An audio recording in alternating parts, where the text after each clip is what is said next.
நலந்தானா. வணக்கம் நேயர்களே, மற்றும் ஒரு நலந்தானா நிகழ்ச்சியில் இன்றைய நாளிலும் உங்களை சந்திப்பதன் மகிழ்ச்சி. வாரம் ஒரு நலந்தானா நிகழ்ச்சியிலே பொதுமக்களுக்கு மருத்துவத்துறை சார்ந்த ஆலோசனைகள், அறிவூட்டல்கள் என பல்வேறுபட்ட தகவல்களை இந்த நிகழ்ச்சியூடாக நாங்கள் வழங்கி வருகிறோம். இன்றும் அவ்வாறான ஒரு விடயப்பிறப்பிற்காக நாங்கள் காத்திருக்கின்றோம்.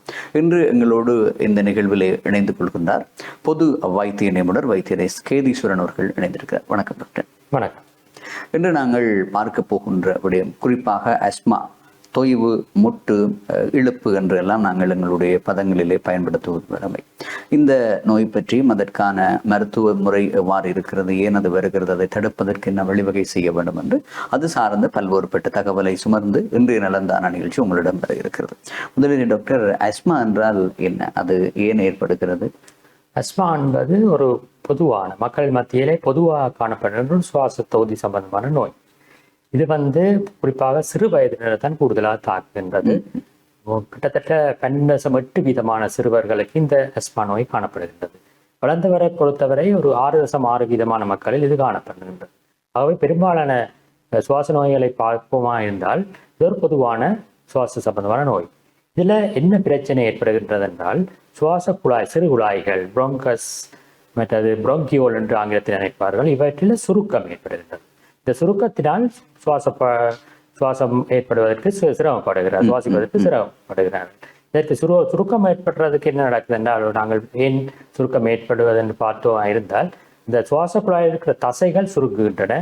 அது மட்டும் இல்லாமல் இந்த மென்சவ்வு, சுவாச பாதையின் உட்புறத்தில் உள்ள மென்சவ்வு வீக்கமடைகின்றது. அதை விட சுவாச பாதையில் உள்ள சுரப்பிகள் கூடுதலாக சுரக்கின்றன. இவ்வாறு சுரக்கும் போது சுவாச குழாயின் விட்டம் குறைவடைகின்றது. அப்போதுதான் இந்த மூச்செடுக்க சிரமம் ஏற்படுகின்றது. இது சுற்றாடல் காரணிகள், பாரம்பரிய காரணிகள் போன்ற பல காரணங்களால் இந்த முட்டு வருத்தம் ஏற்படும். இது ஒரு பரம்பரை நோய் என்று சொல்லலாம் டாக்டர். என்றால் குறிப்பாக எங்கள் மத்தியிலே பேசப்படுகின்ற விடயம், உங்களுடைய அம்மம்மாவுக்கு இருக்கிறதா, பாட்டிக்கு இருக்கிறதா, அம்மாவுக்கு இருக்கிறதா என்று வைத்தியர்கள் கேட்பது உண்டு.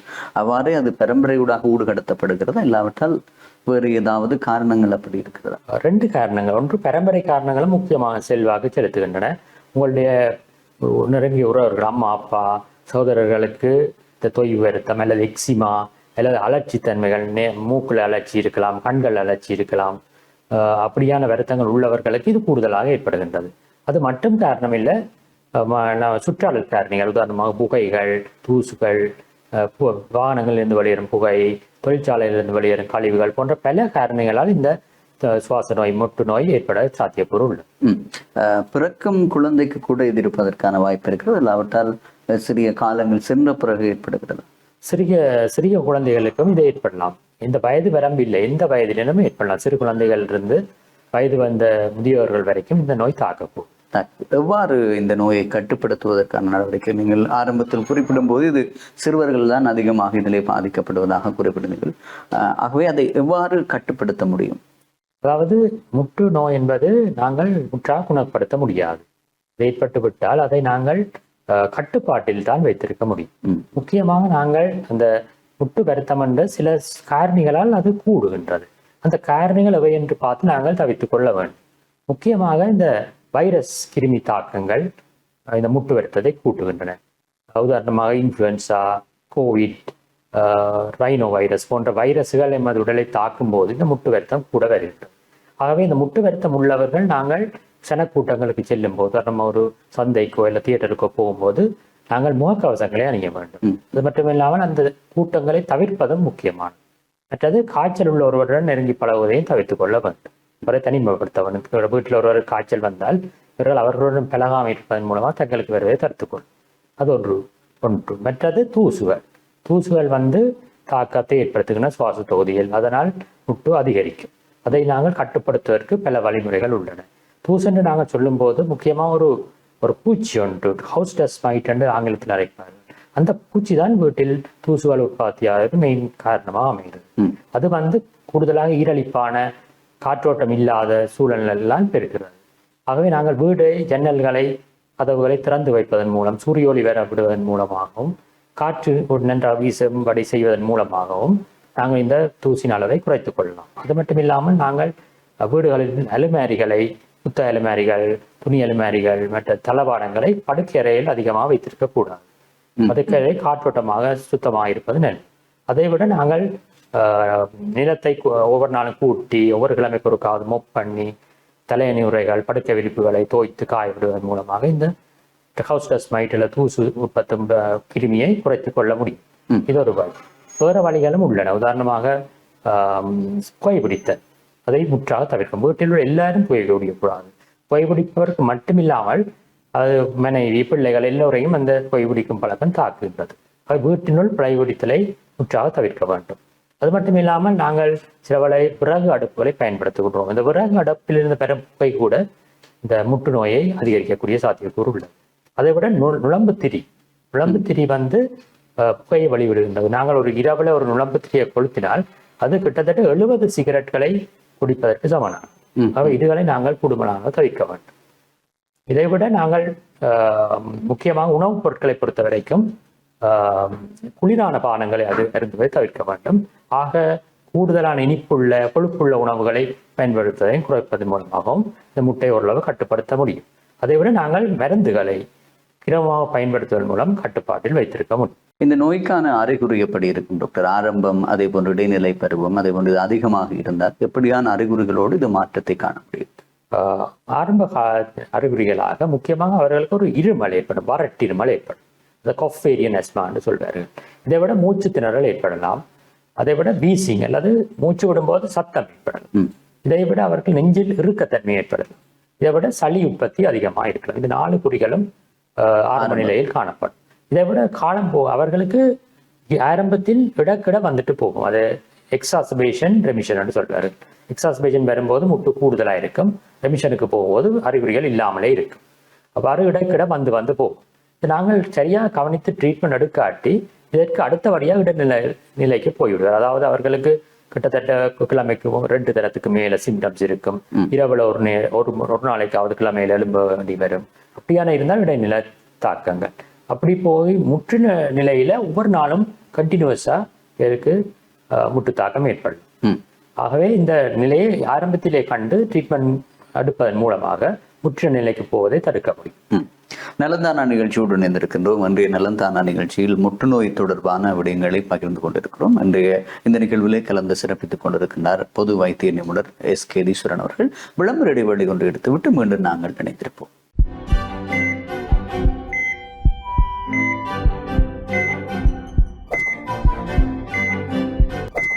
நலந்தானா விளம்பர இடைவெளிக்கு பிறகு மீண்டும் உங்களை வரவேற்கலாம். நலந்தானா நிகழ்ச்சியோடு இணைந்திருக்கிறோம். இன்றைய நலந்தானா நிகழ்ச்சியிலே கலந்து சிறப்பித்துக் கொண்டிருக்கிறார் பொது வைத்திய நிபுணர் டாக்டர் S.K. ஈஸ்வரன் அவர்கள்.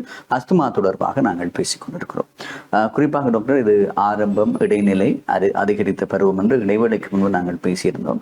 இந்த 3 முறைகளிலும் உள்ளவர்களுக்கும் ஒரே வகையான சிகிச்சை முறைதான் வழங்கப்படுகிறது. ஆரம்பத்தில் அறிகுறி இனங்காணப்பட்டால் சரியான மருத்துவ முறைகளை நாடினால் அதை இல்லாமல் செய்ய முடியுமா, இல்லாவிட்டால் அதை கட்டுப்பாட்டில் வைத்திருக்க முடியும்? நீங்கள் ஆரம்பத்தில் முட்டு வருத்தத்தை மாற்ற முடியாது என்று குறிப்பிட்டீர்கள்.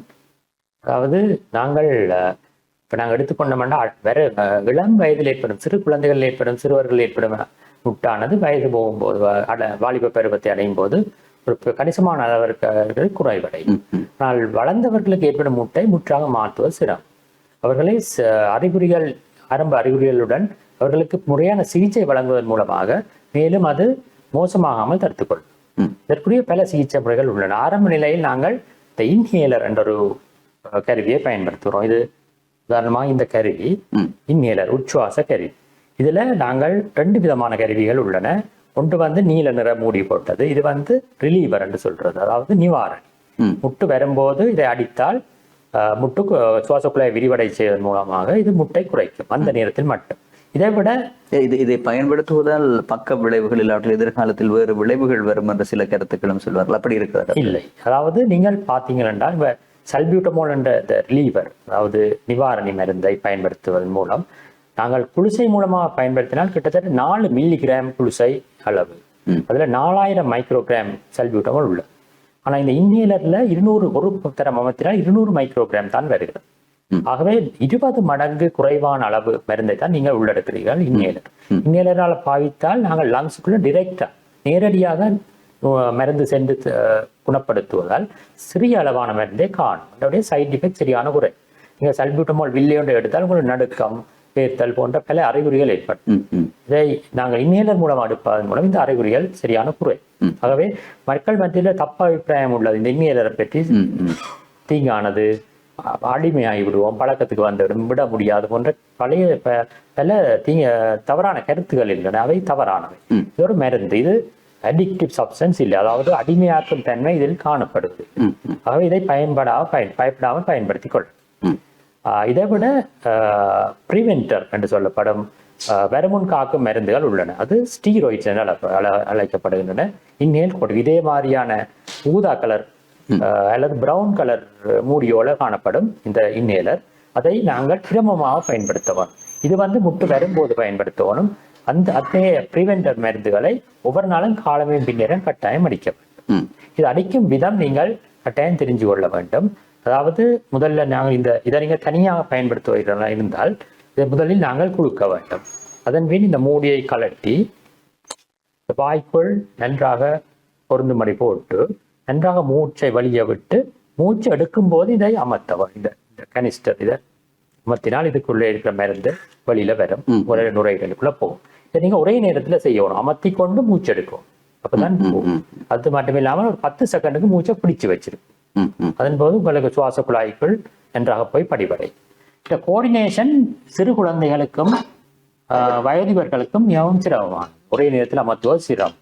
ஆகவே இந்த ஸ்பேசர் என்ற ஒரு பிளாஸ்டிக் குடுவை அதுக்கு பதிலாக பயன்படுத்தலாம். இதுல என்னன்னா 2 கப் மாதிரி இருக்கு, இது ரெண்டையும் பொருத்தி போட்டு இதன் ஒரு பக்கத்தில் நாங்கள் இந்த இன்ஹேலரை பொருத்தி போட்டு நாங்கள் நன்றாக மூச்செடுத்து விட்டுட்டு இதை ஒரு தரம் அமர்த்தி போட்டு இதால ஒரு 4 தொடக்கம் 6 தரம் ஆழமாக மூச்செடுத்து விடும். இதுல கோஆர்டினேஷன் தேவையில்லை. ஒரு அமர்த்தி போட்டு நாங்கள் ஆறுதலாக மூச்செடுத்து விட்டால் எங்கள் நுரையீரலுக்குள் முழு மருந்தும் போயிடும். இது சிறுவர்கள் மற்றும் முதியவர்களுக்கு. சிறுவர்களுக்கு இன்னும் ஒன்று உள்ளது, மாஸ்க். இதே ஸ்பேசர் டிவைஸ்ல ஒரு பக்கம் மாஸ்க், ஒரு ஆக சின்ன பிள்ளைகளுக்கு அந்த மாஸ்கை போட்டு அமர்த்தி விட்டா அவன் சாதாரண மூச்சு விடைக்கு அந்த மருந்து உள்ளுக்கு போகும். இது உண்மையில இவர் சொல்றார்கள் என்னன்னா, இந்த ஸ்பேசரை கொண்டு இந்த இன்ஹேலரை பாவிப்பது நெபுலைஸ் பண்றதுக்கு ஈக்குவலா இருக்கு. ஒரு 6 தரம் அடிச்சால் அது ஒரு நெபுலைஸ் பண்றதுக்கு ஈக்குவலா இருக்கு.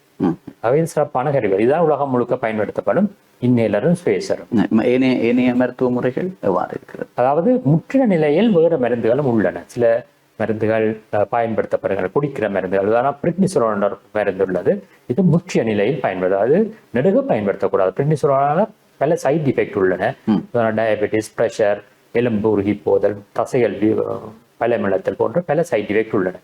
வைத்தியரின் ஆலோசனைப்படி அந்த பிரிட்னிசோலோன் மருந்தை பயன்படுத்துவதன் மூலமாக உங்கள் அறிகுறிகளை ஓரளவு குறைத்துக் கொள்ளலாம். அது முற்றின நிலை, அதாவது தீவிரமாக முட்டு ஏற்படும் போது அது பயன்படுத்தப்படுகிறது. சாதாரண நாட்கள் அது பயன்படுத்த தேவையில்லை. நீங்கள் பார்மசியில போய் பிரிட்னிசோலோன் பில்லைகளை பயன்படுத்துவது தவிர்க்கப்பட வேண்டிய ஒரு முக்கியமான விஷயம். இவைதான் இந்த சிகிச்சை முறைகளாக இருக்கின்றன. அதே போல டாக்டர், இந்த ஆவி பிடித்தல் என்ற ஒரு விடயம் சொல்வார்கள். கொஞ்சம் அதிகமாக இழுத்தால் வீட்டில் இருக்கும்போது ஆவி பிடிக்க வேண்டுமா, வைத்தியசாலைக்கு செல்ல வேண்டும் என்ற விடயம் இருக்கிறது. அது எவ்வாறான முறை? அது முக்கியமாக கூடுதலாக முட்டு வரும்போது ஆவி பிடிப்போம், ஆஸ்பத்திரியில் ஆவி பிடிக்கிறோம். ஆனால் இந்த ஸ்பேசரை கொண்டு நெபுலைஸ் இன்ஹேலரை பாவிச்சு ஒரு 6 தரம் தொடர்ச்சியாக நாங்கள் இந்த ஸ்பேசர் உச்சுவாச கருவி மூலம் பயன்படுத்தினால் அது ஒரு நெபுலைஸ் பண்றதுக்கு ஈக்குவலா இருக்கு. நெபுலைசர் சிலர் வீட்டில் வைத்து நெபுலைஸ் பண்ணுகிறார்கள். இது அவ்வளவு அட்வைஸ் பண்ணக்கூடியது இல்லை. ஏனென்றால் அவர் கடுமையான முட்டு வந்தால் ஆஸ்பத்திரிக்கு போறதா நெல். அவர்களுக்கு வீட்டில் வச்சு சமாளிக்கிறது கொஞ்சம் கஷ்டமாக இருக்கும். அவர் முற்றின பிறகு ஆஸ்பத்திரி போனால் அது நேரம் பிந்திவிடும். ஆகவே நீங்கள் உங்களோட இந்த நீல பம்மை ஒருக்கா அடிச்சு பார்க்கலாம். ஒரு 5 நிமிஷம் கழிச்சு திருப்பி அடிச்சு பார்க்கலாம். ஒரு 10 நிமிஷம் வரைக்கும் நீங்க ட்ரை பண்ணி பார்த்து உங்களுக்கு குணமாக விட்டால் உடனடியாக வைத்தியசாலைக்கு செல்வதுதான் உசிதமானது. வைத்தியசாலையில் நாங்கள் மேற்கொண்டு நெபுலைஸ் பண்றதோ மருந்துகளை ஏற்றுவதன் மூலமாகவோ நாங்கள் முட்டை மாற்றிக்கொள்ள முடியும். இந்த முட்டு நோய்க்கும் அதே போன்று காச நோய்க்கும் இடையிலான தொடர்பு ஏதும் இருக்கிறது? அதுவும் ஒரு சுவாசம் சம்பந்தமான நோய் என்ற அடிப்படையில் இது இரண்டும் வேறுபட்டதா, இல்லாவிட்டால் இதோடு இணைந்ததாக இருக்கிறது? வேறுபட்ட நோய்கள்.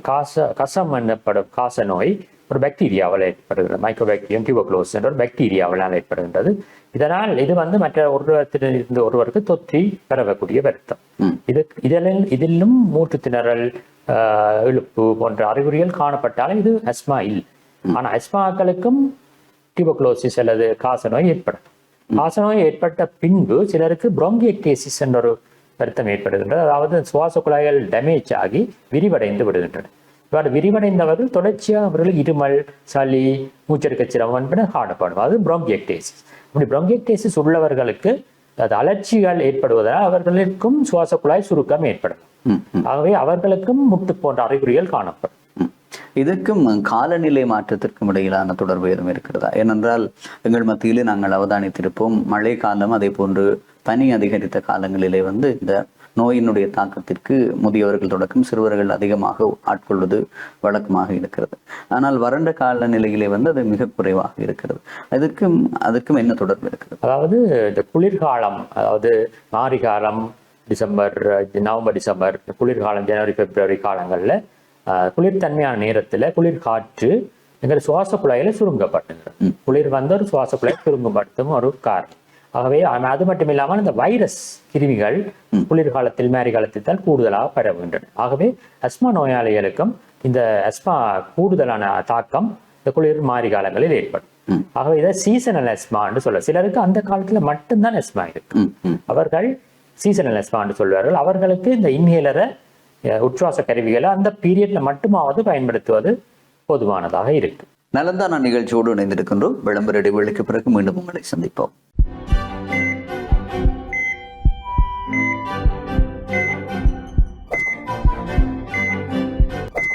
நலந்தானா விளம்பர இடைவெளிக்கு பிறகு மீண்டும் உங்களை சந்திக்கிறோம். நலந்தானா நிகழ்ச்சியோடு இணைந்திருக்கிறோம். இன்றைய நலந்தானா நிகழ்ச்சியிலே பொது வைத்திய நிபுணர் வைத்தியர் எஸ் கேதீஸ்வரன் அவர்கள் கலந்து சிறப்பித்துக் கொண்டிருக்கின்றார். முட்டு, இழுவை இந்த நோய்கள் தொடர்பாக நாங்கள் பேசிக் கொண்டிருக்கிறோம். இந்த நோயை முற்றுமுழுதாக குணப்படுத்த முடியும் என்ற ஒரு கருத்து நிலவுகிறது. ஆனால் பலர் எல்லாவற்றிலும் இந்த நோய்க்கு ஆட்பட்டவர்கள் சொல்வது அது இன்னும் குறையவில்லை, எங்களுக்கு சிறு வயது முதல் இன்று வரை இருக்கிறது என்று சொல்வார். உண்மையிலே அது இல்லாமல் செய்ய முடியுமா டாக்டர்? இல்லாவிட்டால் அதை நாங்கள் கட்டுப்படுத்தி தான் வைக்க முடியும். இது பரம்பரை காரணிகளும் உள்ளன, சூழல் காரணிகளும் உள்ளன. சூழல் காரணிகளை ஓரளவு கட்டுப்படுத்தலாம், பரம்பரை காரணிகளை கட்டுப்படுத்த முடியாது. ஆகவே இவர்களுக்கு எப்போதுமே ஒரு அஸ்மா அட்டாக் கொண்டு வர்றதுக்கான சாத்தியக்கூறு மிகவும் அதிகம். ஆகவே முற்றாக குணப்படுவது என்பது நடக்காத காரியம். ஒரு பிரசிபிட்டன்ட், அதாவது ஒரு காரணியால் உருவானது, உதாரணமா ஒரு நாளைக்கு நீங்க வீட்டுல குளோரின் பாவிக்கிறீங்கன்னு வைங்க, அதால சிலவள அஸ்மா ஒரு டெம்பரரியா இருக்கும், அது ஒரு சுவாச குழாய் சுருக்கம், ஆனால் அது மாறிவிடும். ஆனால் பரம்பரையாக இந்த முட்டு வருத்தத்தை மாற்ற முடியாது. நீங்கள் பத்திரிகையில விளம்பரங்கள்லையோ டிவிலையோ பார்த்துருப்பீங்க, நாங்கள் முட்டை மாத்தி காட்டுறோம், எங்களுக்கு சிகிச்சை உள்ளது என்று. இப்பவும் சில இடங்கள்ல அது நடந்து கொண்டிருக்கு, யாழ்ப்பாணத்திலையும் இருக்கிறது. அதுல எந்த விதமான உண்மையும் இல்லை. சிலவேளை அவர்கள், நான் நினைக்கிறேன், ஒரு ஹைடோஸ் ஸ்டீராய்ட்ஸ், பிரெட்னிசோன் போன்ற மருந்துகளை இன்ஜெக்ஷன் மூலமாக கொடுப்பதன் மூலமாக அவர்கள் அதை கட்டுப்படுத்துகிறார்கள். அது ஒரு பிள்ளையான காரியம். அது நான் முதல் குறிப்பிட்ட போல பல சைட் எஃபெக்ட்ஸை கொண்டு வரும். இப்படியா உண்மையாகவே அவர்களுக்கு ஒரு முட்டை குணப்படுத்தக்கூடிய மருந்து ஒன்று இருக்குமா இருந்தால் அவர்கள் உலகம் முழுக்க அதை வித்து இப்போது கோடீஸ்வரர்களாகி விட்டிருப்பார்கள். அது சாத்தியமற்ற ஒரு விஷயம். முற்றுக்கு நான் அறிந்தவரை இது மாற்றக்கூடிய வருத்தம் இல்லை. இதை கண்ட்ரோல் பண்ணலாம், முடியும், மாற்ற முடியும். எப்படி அவர்களை பராமரிக்க வேண்டும்? அவர்களுடைய வீட்டில் இருக்கின்ற உறவினர்கள் சரி, நண்பர்கள் சரி, திடீரென்று ஒரு இடத்தில் அவருக்கான இழுவை வந்துவிட்டால், இல்லாவிட்டால் அவருக்கான இழுப்பு என்று சொல்வார்கள் எங்களுடைய சாதாரண தமிழில், எப்படி வந்துவிட்டால் எப்படி அவர்களை பராமரிக்க? முக்கியமாக நாங்கள் அட்வைஸ் பண்ற என்னன்னா, அந்த முட்டுள்ளவர்கள் அல்லது சிறு குழந்தையாக இருந்தால் பேரண்ட்ஸ் கட்டாயமாக அந்த இன்ஹேலர் ரிலீவர் மெடிகேஷனை கட்டாயம் கொண்டு செல்ல வேண்டும். இந்த சல்பியூட்டமால் உச்சுவாச கருவியை தங்களுடன் எடுத்து செல்ல வேண்டும். சில வேளை இந்த ஸ்பேஸரை கொண்டு போக கஷ்டமா இருக்கலாம், என்னுடைய நாங்கள் இந்த இன்ஹேலரையாவது பேக்குள்ளேயோ பாக்கெட்டுக்குள்ளேயோ வச்சுக்கொண்டு போறது முக்கியம். அப்படி நாங்கள் மூச்செடுக்க சிரமம் ஏற்பட்டால் அந்த நேரத்தில் நாங்கள் அடிச்சு பார்க்கலாம். அப்படி ஆக குறையாம இருந்தால் நிச்சயமாக வைத்தியசாலைக்கு போகணும், ஆம்புலன்ஸ் அழைத்து வைத்தியசாலைக்கு போக வேண்டும். ஒரு 10 நிமிஷம் பார்க்கலாம் அடிச்சு, அப்படி குறையாட்டி ஆஸ்பத்திரிக்கு போறதான் நல்லது. மற்றது நீங்கள் பதட்டப்படக்கூடாது, இந்த நேரத்திலையும் பதட்டக்கூடாது. நோயாளியையும் தைரியமா வைத்திருக்க வேண்டும் என்றால் அவர்கள் பதட்டப்பட்டால் முட்டு அதிகரிக்கும். மற்றது கூடுமான ஆட்களை சரிவாக சுற்றி வர நிற்க விடாமல் காற்றோட்டமான இடத்தில் அவர்களை வைப்பதன் மூலமும் ஓரளவு ஆக்சிஜன் அளவை கூட்டிக் கொள்ள முடியும். இது உயிரிழப்பதற்கான வாய்ப்புகளை ஏற்படுத்தி இருக்கிறதா டாக்டர்? நிச்சயமாக மிக கடுமையான முட்டு உயிரிழப்பை ஏற்படுத்தலாம்.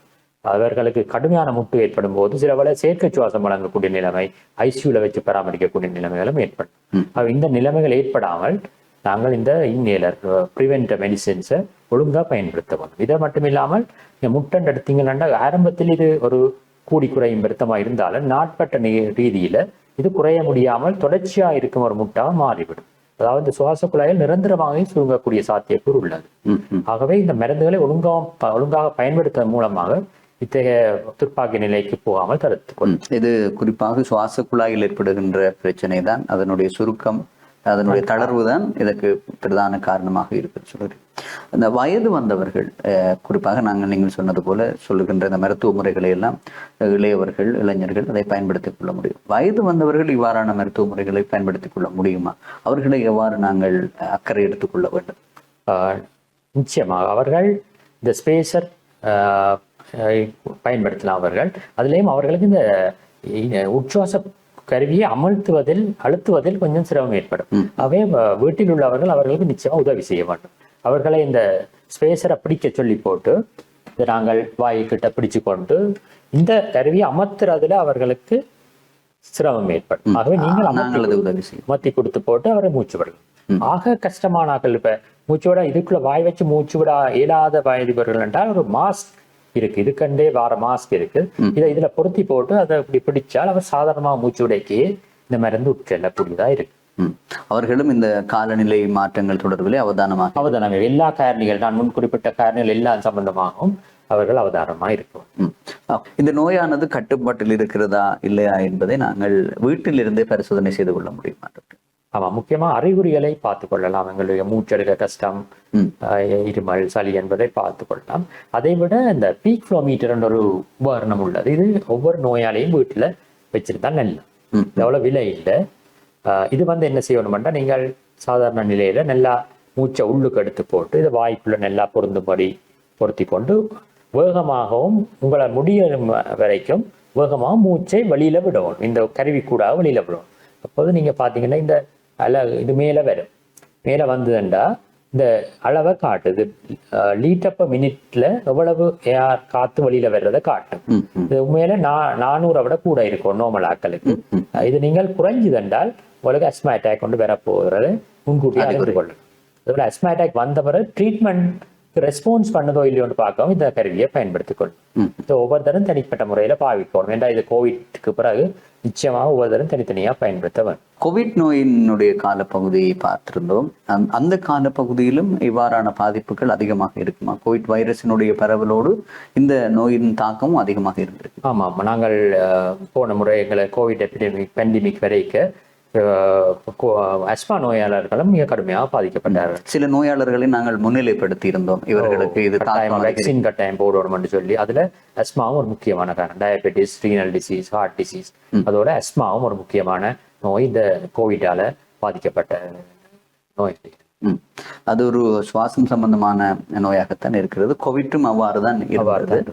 இப்போது அது பற்றி மீண்டும் ஒரு பரவலான செய்திகளை அண்மை காலங்களே பார்த்திருந்தோம். மீண்டும் சீனாவிலே ஆதிக்கம் தெழுத்துகிறது என்று சொல்லியும், இந்தியாவிலே அதனுடைய பரவல் இருக்கிறது என்று சொல்லியும், இலங்கையிலும் இனங்காணப்பட்டார்கள் என்ற ஒரு செய்தி எல்லாம் வந்தது. உண்மையில் அதனுடைய நிலை எப்படி கட்டுப்பாட்டில் கொண்டு வரப்பட்டிருக்கிறதா, இல்லாவிட்டால் சில வதந்திகளான செய்திகளாக இருக்கிறது? அதாவது இந்த கோவிட்ல முதல்ல வந்தது வூகான் வெரைட்டி, அது பிறகு டெல்டா, பிறகு ஒமிக்ரோன். இப்ப வந்திருக்கிற ஒமிக்ரோன் ஒரு திரிபு. அந்த திரிபு முதல் வந்த வைரஸ்களை போல் இல்லாமல் இப்போது வாரது வீரியம் குறைந்த வைரஸ். கடுமையான பாதிப்பை மக்களுக்கு ஏற்படுத்துவதில்லை. சாதாரண தடிமன் காய்ச்சல் மாதிரி வந்துட்டு போகும். ஆனா இது வேகமா பரவக்கூடியது, பலரை தாக்கும். ஆனால் நீங்கள் பயப்படுத்தவில்லை. இது அந்த வூகான் வைரஸை போல பாதகமான நிலைமை ஏற்படுத்தவில்லை. இது நம்முடைய காணப்படலாம் என்றுதான் நான் நினைக்கிறேன். பொதுவாக நாங்கள் இப்போது காணப்படும் நோயாளிகள் பலர் இந்த அறிகுறியோடு வருகிறார்கள். ஆனால் அவர்களுக்கு கடுமையான நோய் தாக்கம் ஏற்படுவதில்லை. ஆனால் ஒன்று முக்கியம், நான் முதல் குறிப்பிட்ட சிறுநீரக நோயாளிகள், செலரோக நோயாளிகள், இருதய வருத்தம் உள்ளவர்கள், கிட்னி டிரான்ஸ்பிளான்ட் செய்த நோயாளிகள், இம்யூனோ சப்ரசன் மெடிகேஷன்ல உள்ள நோயாளிகள், அஸ்மா நோயாளிகள் என்பவர்களுக்கு சில வேளை இது கடுமையான தாக்கத்தை ஏற்படுத்தலாம். ஆகவே இவ்வாறு நோயாளிகள் நாங்கள் சாதாரண வழிமுறைகளை கடைபிடிப்பதன் மூலமாக அவர்களை தொற்றுவதை தடுத்துக் கொள்ளலாம். உதாரணமாக சமூக இடைவெளியை பேணுதல், முகக்கவசம் அணிதல், கைகள் முகங்களை அடிக்கடி கழுவிக் கொள்ளுதல், தேவையில்லாமல் முகத்தை மூக்கை வாயில தொடுவதை தவிர்த்து கொள்ளல், போன்ற சாதாரண வழிமுறைகளை கடைபிடிப்பதன் மூலமாக இந்த கோவிட்ல இருந்து நாங்கள் பாதுகாத்துக் கொள்ளும். இது பெரிதாக தாக்கம் செலுத்தக்கூடிய கோவிட் அல்ல, சாதாரணமாக. இதை பற்றி பெருசாக அலட்டிக்கொள்ள தேவையில்லை. ஆகவே பிசிஆர் பரிசோதனைகள் செய்தால் இது அநேகமாக எல்லோரிடமும் அது சாதாரணம். ஆனால் நாங்கள் இப்ப செய்வதில்லை. சாதாரண தடிவனை போலதான் இப்ப வந்துட்டு போகுது. இதோடு நாங்கள் இன்றைய நலந்தான நிகழ்ச்சியை நிறைவுக்கு கொண்டு வரலாம். இன்றைய நலந்தான நிகழ்ச்சியிலே நாங்கள் முற்று நோய் தொடர்பாகவும் அதில் எவ்வாறான பாதிப்புகள் ஏற்படுகிறது, வருமுன் அதை எவ்வாறு நாங்கள் பாதுகாத்துக் கொள்ள முடியும், மருத்துவ முறைகள் எவ்வாறு இருக்கிறது, சிறுவர்கள் தொடக்கம் முதியவர்கள் வரை அந்த நோயை எவ்வாறு கட்டுப்படுத்திக் கொள்ள முடியும், சூழல் காரணிகள், வீட்டில் உள்ள காரணிகள் எல்லாம் எப்படி இதை தாக்கும் என்று பல்வேறுபட்ட மருத்துவத்துறை சார்ந்த தகவல்களை உங்களுக்கு வழங்கியிருக்கிறோம். இந்த தகவலை வழங்குவதற்காக எமது கலையகம் வருகை தந்த யாழ்ப்பாணம் பொதுநா வைத்தியசாலையினுடைய பொது வைத்திய நிபுணர் டாக்டர் எஸ் கேதீஸ்வரன் அவர்களுக்கு எங்களுடைய மனமார்ந்த நன்றிகள். இந்த நலந்தான நிகழ்ச்சியிலே தொடர்ச்சியாக இந்த மருத்துவத்துறை சார்ந்த ஆலோசனைகளையும் மருத்துவர்களையும் இந்த நிகழ்ச்சியூடாக அறிமுகம் செய்து தொடர்ந்து அனுசரணை வழங்கி கொண்டிருக்கிறார்கள் யாழ்ப்பாண நீரிழிவு கழகம். அதனுடைய தலைவர் திரு மைக்கேல் அவர்களுக்கும் நன்றிகளை தெரிவித்துக் கொண்டு மீண்டும் மற்றொரு நிகழ்ச்சியில் உங்கள் அனைவரையும் சந்திக்கலாம். வணக்கம் நேயர்களே.